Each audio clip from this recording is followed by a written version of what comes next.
Yeah, hi everybody, this is Ryan here with you again today.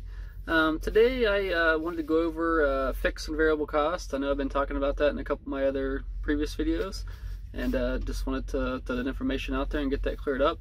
A little background information as far as that goes on me. I went to business school for 3 years, small business entrepreneurship towards a bachelor's degree when I was in the Navy. Kind of got bored of it. I'm a hands-on person. So I didn't have anything to do then, so I kind of stayed into it, but ultimately I didn't like it and I didn't see a career in it, so I got out of it.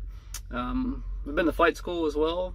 Did that for a year. I can fly a couple different airplanes and did pretty well there too, but started looking into to different airlines, recruiters and all that, and the money, as far as the age that I was, the point I was in my career, I was pretty well better off to stay as a mechanic, and actually kind of moved into owner-operator truck driving and have made more than what I probably would have gone that route.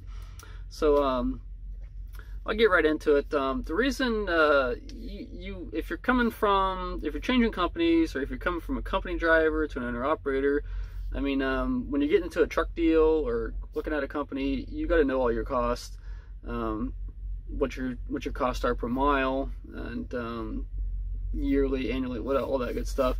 If you don't, you can get into trouble really quick, and a lot of people do, and you can lose everything you have. But I got a little cheat sheet here that I put together on my cost at Landstar, and you can kind of tailor that to your needs. If you have any questions, you can feel free, like I said, to message us. I drive nights typically, although I've been sitting all weekend here in Spokane. And I kind of been on a video marathon, doing a lot of catch up on things.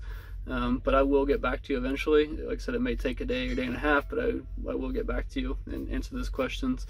But I'll show you my little sheet here and explain everything.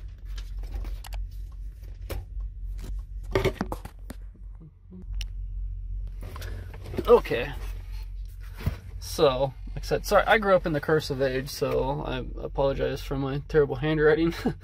And I was in the military as well, so I slashed all my zeros. So that's how we tell if you don't know what that is. Civilian side, the military, we slash our zeros to distinguish from an O. So it's just a habit. So basically, this is all my fixed costs right here. You know, then this would be some add-ons. Then your fuel's basically your variable costs.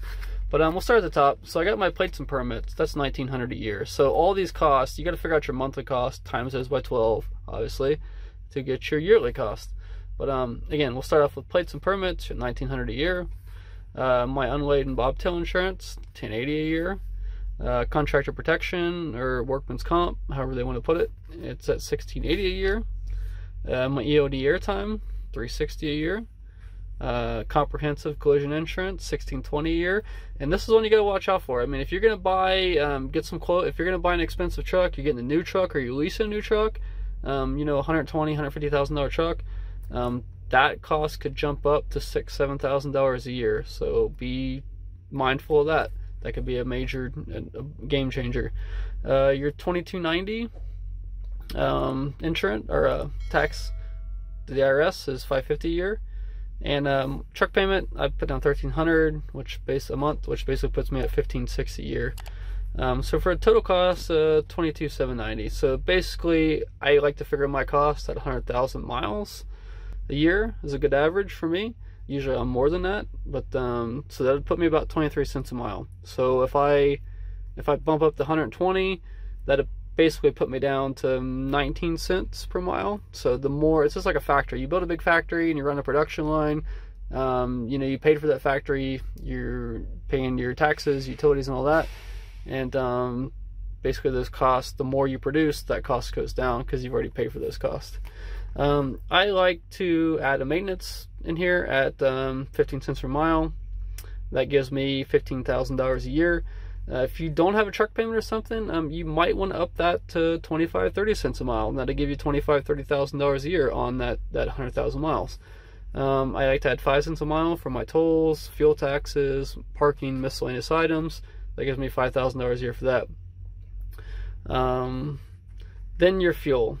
Your fuel, you want to, your average cost per gallon, divide that by your miles per gallon. So I figured $2 right now, and it's always changing, but I average about 6 miles per gallon with this truck.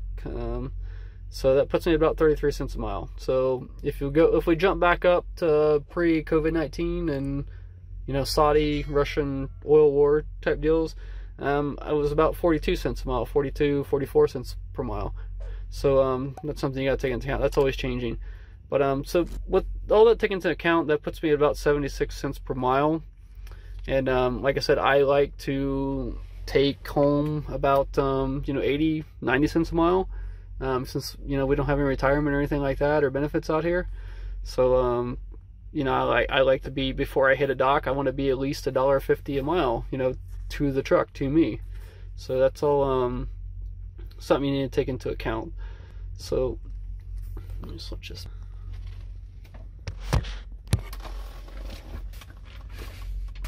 So those are the main things you need to look at and account for.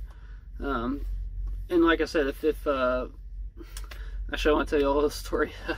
When I was over at Mercer, I got a load at Yakima, Washington. There was 2 loads. I got the first one. We were going down to Corpus Christi, Texas. Excuse me.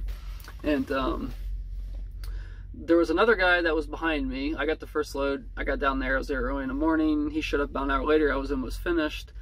And I had to wait a little bit for them to finish the load, and we kind of got to talking. And he had an older SFI lease truck, and I had an SFI lease truck too when I first came to Lancaster. And I had a used FI. I had a gently used, I guess you could say. It only had 49,000 miles when I got it. And my truck payment and maintenance plan with them was at almost $1,000. It was 95 weeks, so just under $1,000 a week. And we had figured our cost. We were almost $1.10 a mile, you know, depending on fuel price. So, you know, $1, $1.10, right in there is where I was at, you know. And I had for SFI standards, I was on the cheaper end. There's people that have, you know, $1,170, $1,200, almost $1,300 a month truck payment a week, truck payments in those type of deals, like with SFI and other people out there like that, other lease companies like that. And we got to talking about rates and all that, and he said, yeah, I need $1.25 a mile. And I'm like, my head almost exploded. Like, I know what your costs are, guy. I mean, I know, I was there. I know, I've done that, and I know you're at least $1.10 a mile, even if you're getting better mileage. Just that truck payment is a huge obstacle. I mean, not when you're paying, you know, $50,000 a year. When you're at, you know, over $1,000 a week, I mean, that's a huge obstacle to overcome. And he's telling me that he's willing. He's like, if I can get $1.25 a mile, and I'm like, if you're making like 10, 15 cents a mile at $1.25, if you're lucky. I mean, I didn't come out and say that to him, but like in my head, I'm like, you're not making anything. But he said, oh, my wife has a good job, and I'm like, I don't know. I'm not out here to work for free. So I try to keep my costs down and do whatever I can to keep those costs down. But I hope you take a look at that. And like I said, if you're looking to change companies and looking at somebody else, and you haven't figured out those costs, I mean, take a look at those and see if the new company is going to be a good fit for you. I've always worked on percentage. There's some companies out there that pay, you know, a flat rate per mile as for owner operators, or if you're looking to come over from the company driver side, and you're looking at different truck options. I mean, whether you're looking at like a lease truck or buying a truck, or maybe a Lone Mountain lease purchase type of thing, or used truck or whatever. I mean, like I said, you got to get those costs down pat and figure out where you're at. Because if you don't know those and you come over here and you're just shooting from the hip, you can get into trouble real quick, especially if one of those big truck payments. A lot of these leasing companies, if you screw up, I mean, it's like going to the casino. I mean, and they're gonna come after you. They're gonna ruin your credit, and it's just not a good situation. I like to have fun out here. I like to make money, and like I said, I hope that helps you out. If you got any questions, please feel free to comment, ask questions. I'll get by. I run at nights typically, You know, I've been kind of on a video marathon here in Spokane this weekend, trying to get a lot of things caught up. But I will get back to you within, you know, a day and a half at the latest. And, you know, I'll try to help you out the best that I can. But anyways, hope you liked the video and subscribe, and we'll see y'all later.